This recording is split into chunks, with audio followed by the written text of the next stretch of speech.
je remplace le prix de Elisabeth qui malheureusement a dû partir, et j'invite tous les comédiens et techniciens du film à me rejoindre pour continuer la discussion, et cette fois aussi écouter vos questions.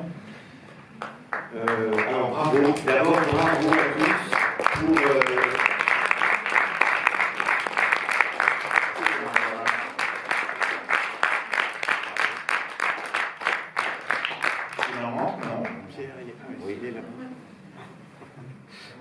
Mona, Pierre, Marie.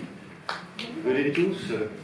Alors, on vous a entendu jouer, chanter. Alors, bravo pour la performance. Vous êtes des chanteurs hors pair. Alors, Hugo qui fait un triple rôle. Adolf Hitler et Annabella. Bravo. Bravo à tous. C'est vraiment des performances incroyables. Ça fait beaucoup d'émotions. Tous les comédiens sont formidables, venez Mona. Moi, je voulais savoir, avant de passer la parole au public, comment travaille Paul, comment il vous dirige. 9 jours de tournage, c'est très peu. Vous avez beaucoup de textes. Vous êtes un peu comme dans des conditions de théâtre, d'ailleurs, avec des longs plans séquences. Vous répétez les textes longtemps, il vous dirige beaucoup, vraiment au cordeau, il y a une liberté, racontez-nous. Mona, vous avez mis quoi vous? Je ne sais pas si c'est pareil pour chacun. En tout cas, moi je sais qu'avec Paul, bon, j'ai déjà fait plusieurs films avec lui. Je l'ai connu, j'avais 20 ans. Il m'a engagé, il m'a vu en métro sur le couloir de métro, il voulait faire du cinéma. Oui, c'est vrai. Mais vous chantiez dans le métro? Non, vous marchez? Non, il m'avait repéré, quoi. Comme j'étais mignonne, un peu sexy. Il m'a dit, il faudrait tout tenue dans le film, je disais. Donc avec Paul, on a une complicité de longue date. Il m'a même mis en scène au théâtre. Enfin, c'est vraiment un partenaire. Donc j'ai un contact avec lui un peu particulier. Par exemple, quand il m'a demandé d'aller chez Roland Vincent et de faire d'enregistrer les chansons en playback pour qu'elles soient diffusées dans le film, et ben j'ai dit non. Voilà, je ne me plais pas. Et donc vous avez chanté en playback? J'ai dit je veux chanter à cappella, j'ai pas envie de chanter en playback avec toute une orchestration derrière, je ne le sens pas, c'est quelque chose qui ne me ressemble pas. Et donc il m'a dit tu fais comme tu veux. Voilà. Parce qu'il a confiance en moi, parce qu'on se connaît bien. Après, je ne sais pas avec les autres comment ça s'est passé. Hugo, il y avait beaucoup d'orchestration derrière, la chorégraphie, c'était peut-être en playback, non? Alors, ça a été toute une aventure, ça. Donc, tout est expliqué. En tout cas, pour la plupart, je crois quand même que Paul a écrit en amont. On a eu le texte plusieurs mois, pour la plupart, le texte plusieurs mois avant, parce que, comme vous le savez, alors je crois que c'est 9 jours, dont 1 jour de répétition. Souvenez-vous, c'était un jour de répétition au cabaret, mais c'est 8 jours de tournage. Oui, mais du coup, il faut évidemment avoir le texte. Les musiques, Roland Vincent avait été hospitalisé, donc c'est vrai qu'elles ont été finalisées très tard. 15 jours avant le tournage, j'étais chez Roland Vincent, comme tous les autres comédiens, pour enregistrer les playbacks, notamment des cabarets. Jérôme aussi. Mona y était parce que pour les chansons, elle a expliqué qu'au final, elles sont finies à cappella. Et toutes les chansons ont été enregistrées à peu près 15 jours avant le tournage. C'est bien ça, Mona aussi? Oui, je crois. Oui, ou 3 semaines, voilà, c'est ça, 15 jours. Ensuite, les danseuses, moi je les ai rencontrées la veille du tournage. Voilà, on a répété 3 heures, mais elles sont comme ça. Hein. Elles sont super. Non. Pardon? La veille du tournage, on est allé. Oui, c'est ça. Oui, toi aussi, pour les costumes. Oui, non, voilà. Mais en revanche, je savais que ça allait être comme ça. Je pense qu'aussi, cette concentration, cette mobilisation sur un tournage court permet aussi à ce que tout le monde soit très, très à l'écoute, très concentré, et puis une prise, 2 maxi s'il y a un problème technique. Mais voilà, et finalement, c'est une bonne école, puisqu'on y arrive. Et puis, je crois que ça mobilise l'équipe. On est vraiment tous ensemble. On sait que, voilà, on doit tous être solidaires. Tu veux parler? Vous avez une formation de théâtre ou de cinéma? Oui, j'ai une formation de théâtre au départ. Oui. Puis j'avais un peu chanté. Je fais de la danse, c'est une pratique, ça allait. Et le chant, j'ai heureusement qu'il y avait eu une Covid, parce que du coup, j'ai eu le temps de retravailler beaucoup de chant. Parce que je n'étais pas entraîné, j'avais fait du chant quand j'étais jeune, mais j'en ai pas. je vais pas être pratique. Moi, je l'ai vécu comme quelque chose d'un peu hypnotique, quoi. C'est-à-dire qu'en fait, Paul, déjà, il ne regarde pas le Congo. Le Congo, c'est le petit écran sur lequel on voit en fait, ce que fait la caméra. Voilà. Il est tout le temps en train de nous regarder, et effectivement, à la fin de la prise, on a son regard. Et soit il cligne les yeux, soit il fait un petit du pouce. Et ça, moi, j'ai beaucoup travaillé avec des réalisateurs où je ne savais pas du tout ce qu'ils pensaient de ce que là, avec lui, on sait tout de suite si ça va ou pas. C'est vrai qu'il y a. Quand on arrive sur le plateau, tout est prêt, il a tout préparé en avance avec Gauthier. Ils ont repéré les lieux, Gauthier a filmé avec son iPhone, il a préparé son équipe, et tu raconteras vraiment, mais quand on arrive sur le plateau, tout est prêt en fait. C'est-à-dire qu'il n'y a pas 2 secondes entre chaque plan, quoi. Et moi je sais que la scène de la mort de Mimosa, on l'avait répétée la veille, mais sans les costumes. Et là, sans les accessoires, sans le sang et sans surtout la robe, quoi. Et donc en fait, il me met la robe, moteur, on tourne, il n'y a pas de répète, rien. Moteur, on tourne, quoi. Donc on tourne, et puis moi le premier, j'avais répété la veille, donc je savais à peu près ce que j'allais faire. Et là, le premier pas, paf, je me prends, ça ne se voit pas, mais je me prends pas dans le pied dans la robe, quoi. Et donc dans mon cerveau, ça fait, ah oui, tu vas pas du tout pouvoir faire ce que tu as fait hier. Et donc, il ne dit pas couper, donc ça continue, et puis il se passe ce qui se passe. Et moi, j'ai aucun souvenir de ce qui s'est passé, je ne sais pas du tout ce qui s'est passé pendant les prises. Je me rappelle simplement qu'à la fin de la prise, je le regarde, et là, il me fait aucun signe, il s'approche de moi, et il me fait qu'on avait fini. C'est un peu un hypnotiseur en fait quand même. Moi je sais que je me rappelle de ce que j'ai vécu avant les prises, après les prises, mais plus du tout pendant les prises. Et Vincent, vous qui faites le montage, c'est un film qui est assez peu découpé, c'est des longues prises. À part le cabaret où il y avait 2 caméras, et souvent, oui, il y a beaucoup de plans séquences, mais pas que dans ce film-là, il y a quand même. Mais c'est un choix esthétique et économique aussi pour pouvoir tourner vite. Peut-être à 2 caméras dans le cabaret un petit peu, parce que c'est vrai qu'il fallait aller un petit peu vite. Et la particularité du travail avec Paul, c'est que moi je commence le tournage, le montage, le lendemain du premier jour. Moi j'arrive avec toute l'équipe le premier jour du tournage, donc il me donne des rushs à la fin de la journée, et moi je les monte dans la journée du lendemain, quoi. Et j'avance comme ça au fur et à mesure sur le montage. Et Paul vient voir un petit peu le soir quand il est en forme. Autrement, donc, ce qui fait que moi j'ai pratiquement fini le montage le dernier jour du... D'accord, le film est prêt à annoncer. Oui. Voilà. Après, bien sûr, on peut peut-être changer une prise, on peut peut-être changer des... Et puis on a passé encore peut-être 10 jours à travailler ensemble. Et en fait, Paul, il aime que ça aille vite, donc c'est pour ça qu'il veut que je sois là, pour éventuellement aussi repérer s'il y a des petits problèmes, des fois des petits plans qu'on a dû retourner pour des questions de lumière. Avec Mona d'ailleurs. Oui, on a retrouvé. Et Philippe, alors, donc, Philippe qui fait l'image et la lumière, quelles intentions vous donne Paul au début en termes d'ambiance, de couleur, Oui. La couleur, par exemple, la couleur, c'est une idée qui lui est venue en cours, pas tout de suite, en discutant sur le scénario, l'histoire. Comme souvent Paul dit, j'ai dormi cette nuit, j'ai fait un rêve, et j'ai imaginé ça. Et il explique, il me dit, je ne sais pas pourquoi, mais je vois la couleur dans ce film. Et donc, qu'est-ce qu'on pourrait apporter, comment pourrait-on amener cette couleur? On a discuté un petit peu, et puis très vite est venu le fait d'éclairer en fait, les arrière-plans, très souvent, avec des couleurs changeantes. Et les couleurs changeantes, on lui montre une palette de couleurs différentes, et il choisit en fonction de l'humeur de la scène, enfin de ce qui va se passer dans la scène. Ça, c'est lui qui décide. Et moi, après, je propose l'ambiance lumière. Dans le cabaret, c'est vrai qu'on a eu réellement 2 jours de tournage, 2 jours, donc chant contre chant, le public et la scène. Ce ne sont pas des plans très compliqués à faire, sauf que s'il y a des paramètres, parce qu'il y a des cas très précis, quand vous dansiez avec les danseuses, on a regardé avec elles, avec la chorégraphe, On l'amène au cadre, on lui dit, voyez, là, à tel moment précis de la chorégraphie, on déborde, on sort. Et ce qui est extraordinaire, c'est que la chorégraphe a recadré vraiment dans l'instant. C'est très professionnel de leur part, par exemple.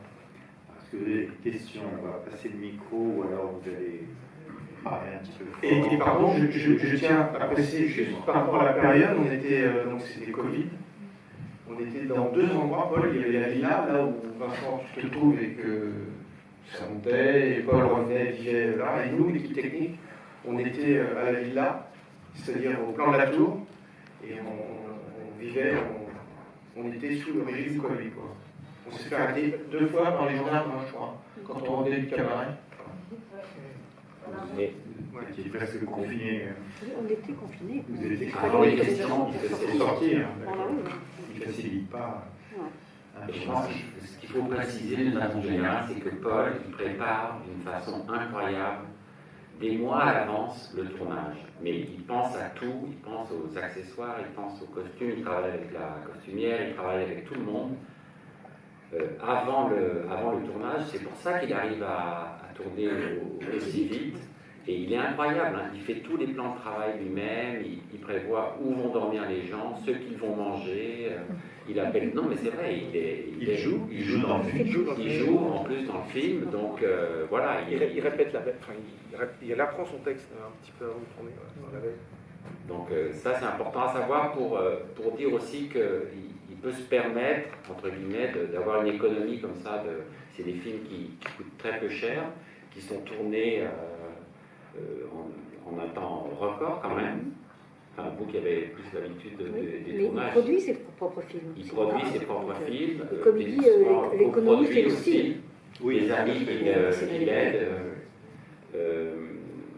Mais voilà, je pense que ça c'est possible grâce à son travail, son grand professionnalisme. Il arrive à voir à l'avance, essayer d'anticiper au maximum. La chose importante aussi, c'est qu'il a les focales et les cadres en tête. Et tu disais tout à l'heure qu'il n'a pas de combo, oui, il fait confiance à l'opérateur, enfin au cadreur. Pourquoi il fait ça? Pour voir leur champ, pour voir en dehors ce qui se passe autour. Et aussi pour être avec vous, pour être avec les auteurs. Et avec les comédiens. Et avec les acteurs, moi, quand je tournais pas, je regardais tourner, quoi. Et en fait, il sait quasiment tous les textes de tout le film par cœur. Et je le voyais souvent pendant des acteurs pratiques. Lui, il disait le texte en même temps, quoi. Ce qui fait qu'effectivement, ça fait un sentiment émotif. L'hypnotiseur, quand il dirige. Et une dernière chose, après j'interviens plus. Le dernier plan du film, donc le chant, avec sur fond de mer, ça a été fait en une seule prise. Il y a eu 2 prises pour la mort de Minette, mais le chant c'est une seule prise. Et il a pris son La veille, dans l'après-midi. Et il chantait vraiment en direct. Et il chantait en direct. Il avait une oreillette comme ça, ouais. Voilà. Et la lumière, parfait. Et la lumière, bien. on a tourné, c'était l'impératif en fait, parce qu'on voulait une atmosphère très particulière. L'eau, on a triché, évidemment, on a versé, mais on a tourné pendant la Magic Hour, et donc une seule prise pour ce dernier. C'est pas compliqué, mais quand même qui marche et qui marche. Des réactions sur le film, au-delà Des réactions, des remarques, des enthousiasmes ou pas. aux critiques. Qui voit un film de Paul Vigali pour la première fois? Quelques-uns. Vous voulez le micro? Il faut le micro ou pas? Il y a le câble ou pas? Il y a du câble, non, mais si vous ne parlez pas fort, moi je peux répéter la question. On peut se parler sans micro. On peut parler Mademoiselle, sans micro non si on a une voix qui porte. Oui. Madame, vous n'avez pas levé la main? J'ai levé la main parce que la question a été posée de savoir qui voyait un film de Paul Vigali pour la Première fois. Pour autant, je ne sais pas précisément quelle était la question qui a été posée pour intervenir. Je suis ravie d'avoir découvert. Et donc il écrit toutes les paroles des chansons. Comme on disait, c'est vraiment... il est auteur au plein sens du terme. Vous êtes producteur. Mais Paul, il travaille tout le temps. tout le temps, tout le temps, tout le temps. S'il ne travaille pas sur un scénario, il travaille sur un livre, sur le cinéma, il travaille sur un roman, il écrit des chansons, il travaille tout le temps. C'est un homme qui travaille tout le temps, tout le temps, tout le temps. Et quand il ne travaille pas, il regarde des films. Il en regarde 2-3 par jour. Et est-ce qu'il vous donnait par exemple des références ou des... Bon, on sait à quel point il est cinéphile. Tout à l'heure dans la lettre, on lui a cité il y avait des noms de réalisateurs qui étaient cités, Daniel Darrieux également, c'est l'admiration qu'il lui porte. Et quand il vous parle de film, il vous parle de références d'ambiance, de lumière, de film, comme de chant, ou pas? Moi, j'en ai pas le souvenir, en tout cas, mais peut-être à d'autres, oui, je ne sais pas. Toi, peut-être, Jérôme, vas-y. Tu peux parler sans micro, on t'entend. Oui, moi, mon personnage, il m'a parlé de Pirandello. Ah, il t'a parlé. C'est-à-dire qu'il m'a dit non, mais c'est pas du tout réaliste, hein, ce que ton personnage. C'est un personnage qui joue un personnage. J'ai pas bien compris, mais c'est sportif. Alors, il faut dire aussi que les chansons, il en a écrit énormément de chansons, Paul. Il en avait dans tous ses films, dans ses premiers films.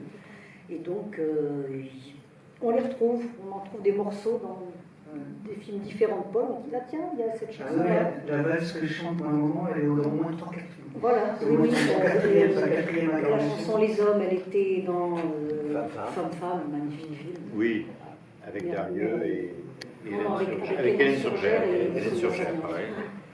Donc elle était là, cette chanson-là. Et puis plein de chansons, Tes visages par exemple, que je chante, là, Si j'ai aimé tous tes visages, qui est une chanson de mes préférées de Paul. Elle était dans Beau temps mirage en fin de journée de Foucault, qui faisait partie aussi d'un monde de Diagonale. Et c'était Micheline Fay qui l'a chantée. Et ces chansons sont éditées Elles sont éditées, oui, il y a un recueil qui a été publié de ces chansons, chansons et poèmes, n'est-ce pas, Pierre? Oui, chansons et poèmes, et il y a un double disque. Il y a un disque qui a été fait, un CD, ouais, qui a été fait. Oui, Des qualifications. d'accord. Oui, elle avait Parce que chanté. Roland Vincent fait toutes ces musiques depuis toujours. Et on enregistre chez lui, il a un studio d'enregistrement, mais tout ça, ça se passe en famille. Hein. Voilà. Tout ça, ça se passe en famille. Et ce qui est formidable, c'est même quand ce n'est pas des chansons, les paroles qui sont dites sont comme des paroles de chansons. Il y a quelque chose d'extrêmement poétique dans les dialogues. Et tout d'un coup, on part sur une chanson, on s'en est pas rendu compte, en fait. Ouais. C'est le propre de grands réalisateurs de la comédie musicale qui arrivent vraiment à mêler la fiction et le réel. Comme ça passe. C'est dans le naturel.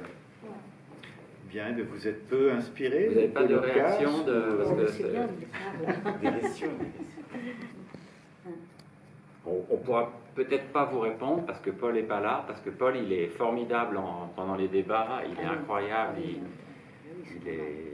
il aime beaucoup avoir des réactions. Donc si vous nous en faites, même des critiques négatives, ça lui fera plaisir. Oui, parce qu'il adore la controverse, il adore les critiques, il adore savoir pourquoi quelqu'un n'est pas de son avis et on en discute. Oui, on l'a vu ici en sincérité, débat. Honnêtement, parce qu'il pense qu'il faut parler, il faut dire les choses. Et il argumente.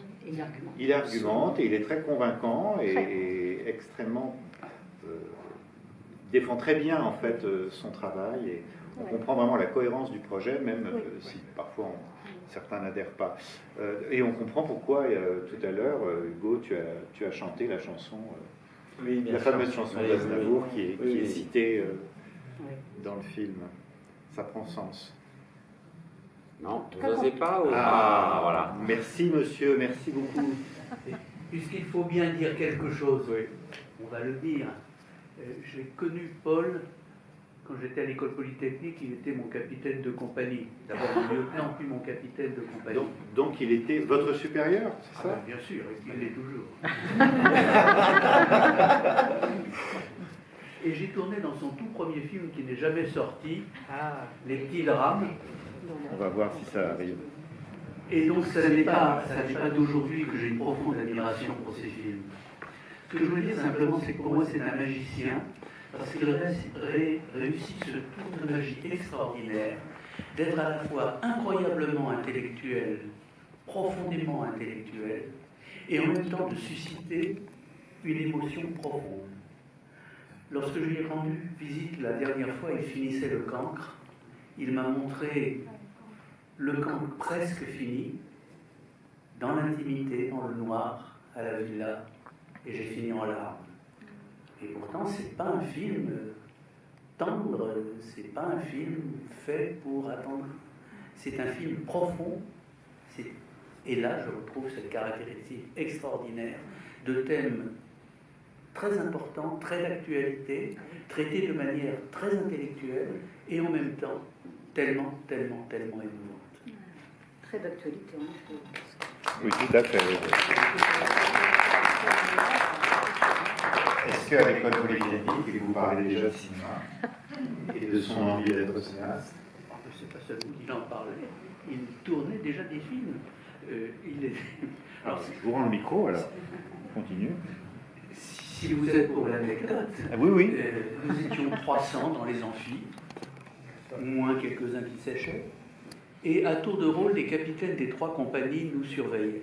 Et quand c'était Paul qui nous surveillait, il régnait une ambiance absolument aussi calme. Excusez-moi, excusez-nous, mais les voix portent, mesdames, et on vous entend. Ah bon? Oui. Pas grave. Je faisais une très jolie réflexion. Mais tout à l'heure, après le monsieur. De Catherine Deneuve sur Paul. Alors, après le monsieur, on vous passe la parole juste après monsieur. Tout était aussi calme quand Paul vous surveillait, disiez-vous? Donc tout était calme, et pourtant, au lieu de surveiller vraiment l'amphi, Paul était plongé dans les cahiers du cinéma ou tout un tas de revues cinématographiques. Et la manière dont il m'a emmené tourner avec lui pendant que nous étions tous les deux à Polytechnique, c'est qu'un jour où j'étais en prison parce que j'avais fait le mur pour aller au cinéma et que je m'étais fait prendre, Paul, je ne raconterai pas pourquoi, c'est trop long, avait fait une petite erreur de jugement. Il croyait que j'avais fait une demande que je n'avais pas faite. Bon. Alors il m'a dit, écoute, pour compenser, si ça t'intéresse, je t'emmène tourner avec moi. Et donc il était en fonction, il avait son rôle de capitaine, mais il tournait. Le dimanche, le samedi, il tournait. Pardon, j'en profite. Vous n'auriez pas une copie des petits drames, non, par exemple? Oh, que non. Parce qu'il y a 2 copies qui ont été perdues, donc vraiment, partout je dis, si jamais, on ne sait jamais. Des courts-métrages? Ah non, c'était un grand film avec Nicole Courcelles, oui. Michel Piccoli, une apparition de Daniel Darieux, et puis votre honorable serviteur.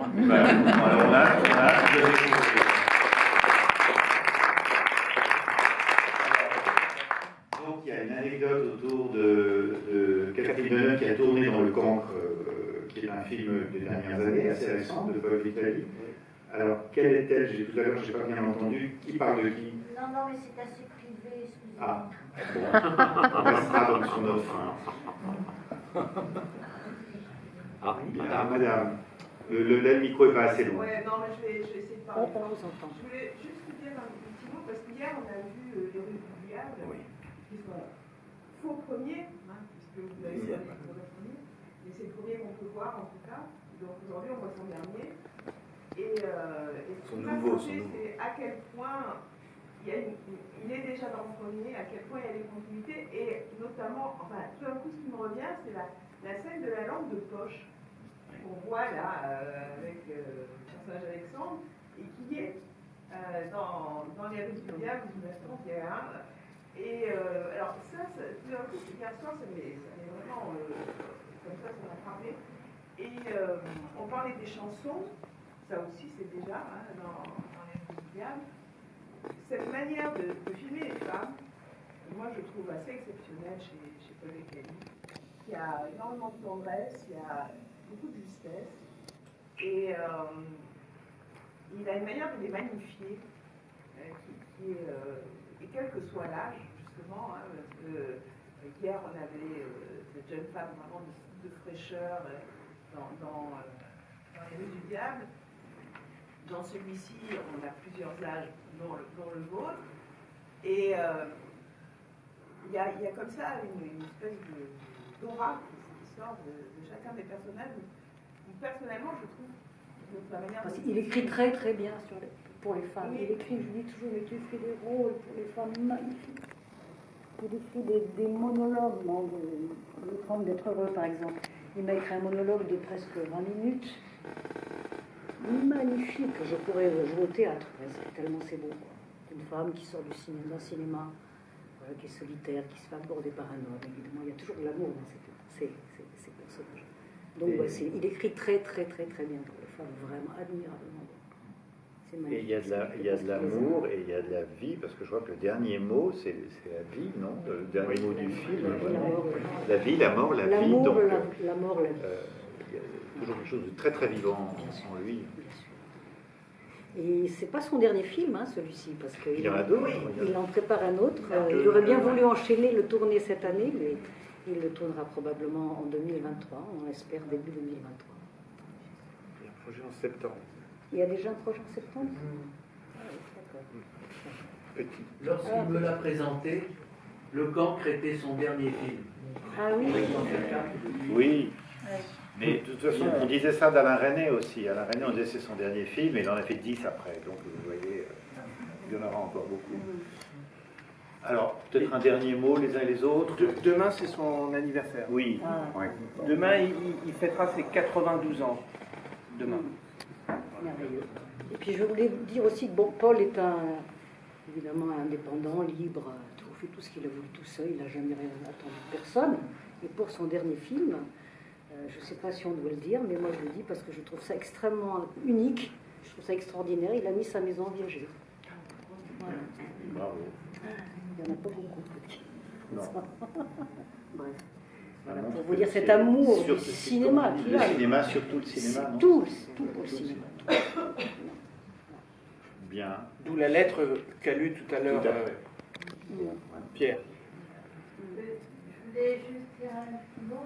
Ce que j'ai beaucoup aimé, c'est l'histoire, mais qui renvoie à des thèmes très philosophiques. C'est toujours très élargi sur des idées qui passent sur oser les choses ou pas oser les choses. Il y a plus que ce qu'on voit, il y a tout des tas d'univers qu'il ouvre par ce qu'il dit aussi, et qui fait beaucoup réfléchir. Et j'ai beaucoup aimé, j'étais très émue, et comme je connais Hugo, j'étais très émue de le voir dans ce rôle magnifique. Bravo à tous. Bien. Eh bien, écoutez, on va vous applaudir à nouveau.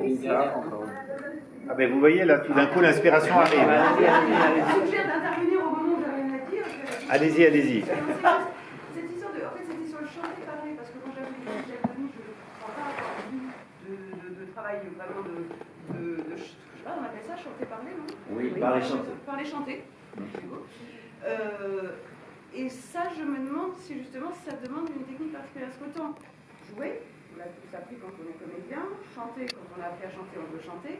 Et ça m'a toujours paru très très compliqué d'être au milieu. D'autant plus qu'on est effectivement à cappella, ce qui n'est pas forcément le plus évident. Et donc ça, c'est une question que je me posais, que je me suis posée particulièrement sur l'idée d'un tournage en une semaine, ce qui effectivement dépasse un tout petit peu l'entendement.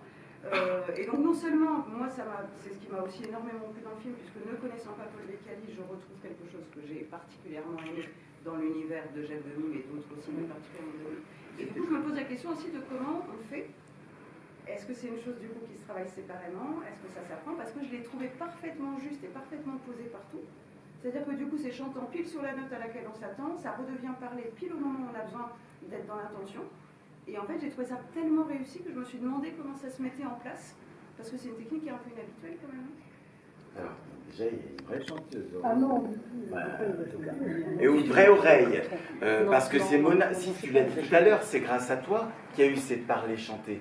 C'est une décision qui s'est décidée vraiment quasi à la veille du tournage ou quelques jours avant. On avait parlé déjà avec quelques lui semaines avant. En amont. Hein. En tout cas, tous les playbacks existaient pour les musiques. parties parler-chanter. Donc on a répété, en tout cas moi, je vais parler que pour moi, j'ai répété avec les playbacks quand je les ai eus, c'est-à-dire assez tard, mais en tout cas j'ai pu répéter avec ça. Et après, évidemment, c'est le repère. Mais c'est vrai que du coup, ça permettait une plus grande liberté de rythme, de respiration, de temps, parce que le playback impose quand même une cadence que le parler-chanter n'impose pas. Et là, on respire plus avec le partenaire, et c'est vrai que c'est un plaisir assez agréable. On n'avait pas d'oreillettes, pour avoir le playback, bien entendu. Hein, on n'était pas contraint de cette cadence. Et ça veut dire aussi que j'ai l'impression qu'on respire plus comme dans la scène, comme dans le jeu. C'est plus simple en même c'est temps. mon sentiment. Ça paraît plus naturel, quoi. Voilà. Plutôt que d'un seul coup, voilà, clac, voilà, on a tout un orchestre symphonique derrière. Moi, ça me dérange. Donc pour l'intimité des scènes, étant donné que moi, mes scènes à moi, elles sont dans une seule pièce, entre parenthèses, c'était ma chambre d'hôtel d'ailleurs, hein. Donc j'ai tourné et je dormais au même endroit, il y avait des avantages et des inconvénients. Et ça me paraissait plus simple, c'était plus rapide, c'était plus évident. Donc est-ce qu'il y a une technique? Je ne peux pas vous répondre, je ne sais pas comment ça se fait. Il faut y aller, quoi. Il ne faut pas avoir peur d'y aller. Après, je sais pas, moi je me trouve très très mauvaise toujours, alors s'il y a des gens qui trouvent que je suis formidable, ça me fait plaisir. En tout cas, l'un de vous disait tout à l'heure que Demy et Vecchiali se connaissaient et s'appréciaient beaucoup. Ils s'appréciaient énormément, mais bon, Demy avait beaucoup de moyens, c'était pas le cinéma. Denis a eu un grand succès au début de sa carrière, ou des grands succès. Et... Dans la chanson Les Hommes... oui. Bon, ceci dit, Vecchiali aussi. Oui, c'est vrai. Pardon. Dans la chanson Les Hommes, les hommes se donnent à demi. Ah. Et Demy, à l'époque, parce que c'est une chanson qui est leur femme, avait dit si seulement. C'est joli. Oui, et dans Les Roses du Diable, au début, il y a une des couturières qui sifflotent l'air des parapluies. Il écrit d'ailleurs une très belle chanson en hommage à Jacques Demy, qui n'a pas mis dans son film. Peut-être, non, mais peut-être dans le prochain. D'accord. Je sais pas. Le prince de naguère n'habite plus rue Daguerre, il a changé de lieu, et c'est bien et c'est mieux. Il y a toute une histoire sur Demy où il parle des parapluies chers de tous ses films. Il était très très très ami avec... on sent vraiment la parenté dans l'univers. Bien sûr, et avec Varda aussi. Bien sûr. Dans les couleurs aussi d'ailleurs. Ouais, bien sûr. Oui, là il y a vraiment, les couleurs sont belles. Hein. Vraiment, je trouve un petit, a fait un beau travail. Hein. Merci, avec mon équipe, Guillaume. Guillaume Brunet, mon chef de l'équipe. Si ça vous a plu, dites-le. Faites travailler le bouche à oreille. Oui, parce que les films sont fragiles, vous le savez, quand ils n'ont pas beaucoup d'exposition, ils ne restent pas longtemps à l'affiche. Et il y a tellement de films qui sortent que les gens sont bien sûr attirés par d'autres films, et donc il faut absolument en parler et que les gens viennent le voir vite. Et puis voyez aussi les autres films de Paul Vecchiali, pour ceux qui ne les connaissent pas. Il y en a 50, donc vous voyez, il y a le choix. Vous pouvez y aller. Et si ça vous plaît, si ça vous a pas plu, n'en parlez pas. Voilà, vous dites que vous n'avez pas vu. Voilà. Très bien. Bravo.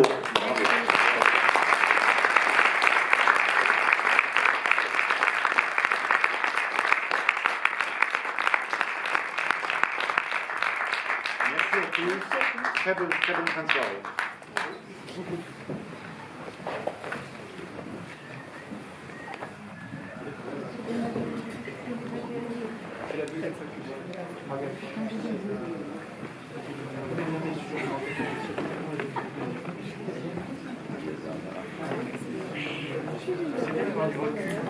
Oui,